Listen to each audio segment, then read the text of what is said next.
did Darwin recant? Well, we actually have an answer on the Q&A site, askjohnmackay.com, and I wrote an answer to it at some point. I think the one that's up there is one that Diane did. Basically, in a nutshell, and I'll let the other comments. Number one, we don't know the heart of a man just before he dies. There is an opportunity for salvation right up to the point of death, and then it ends. So we do not know what happened on those last final moments.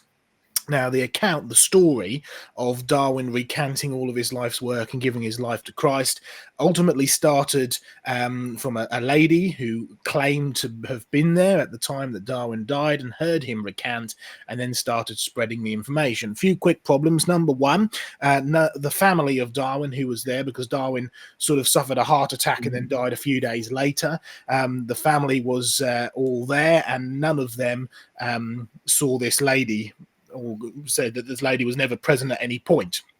She also didn't come up with the story until about 2 to 3 years after Darwin died. So there's a few sort of suspicious things about the story, nonetheless. And regardless of all of that, and really the evidence is that the story of Darwin recanting isn't accurate or isn't true. Regardless of all of that, even if he did, other than that being wonderful, it doesn't really make any difference. It should never. I've seen it being used as an argument of, oh well, therefore we can dismiss, Darwinian evolution, because even Darwin recanted from it. Well, the reality is what Darwin did, which is really base or popularize a very, very old and ancient idea. What he did affected the church so much and Western society so much that it is something that needs to be dealt with today, which is why creation research does what creation research does. Dismissing it purely on a story that Darwin recanted is irrelevant at the end of the day. Any comments, guys? No. Very good. Yeah, and also as well, we can. Is also that's a good sort of analogy as to why eyewitness testimony is so important. Even just sort of 2 to 3 years later, we have this story spreading of Darwin recanting, and the people, the eyewitnesses who were there, have said, no, we don't remember seeing this woman.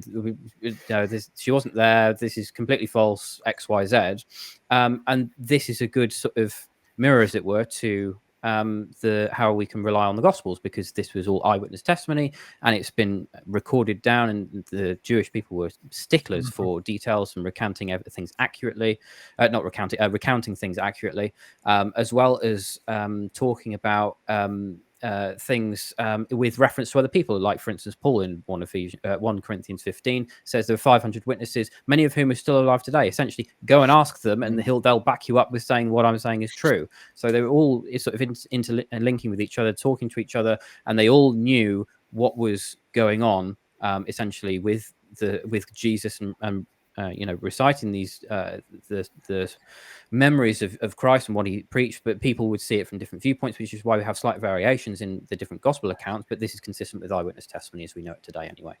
Mm-hmm. It's just incredible how widespread this idea is about Darwin recanting. I was actually asked it last night at the engagement I was at last night, and it's really widespread.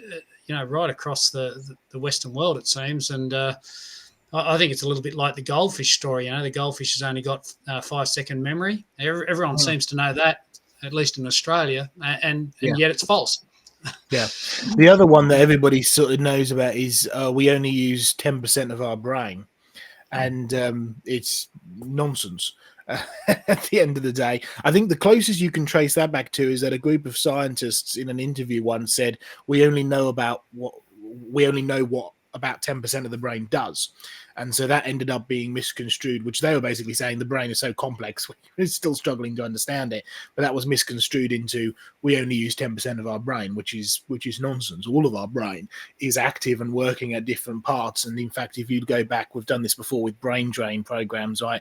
If you look at humans in the past with bigger brains, more neurons, more ability to be able to make connections, and more intelligence. So there's all sorts I look around the world, Joe, and I dispute that. I don't think people use their brains much at all. Well, okay. Well,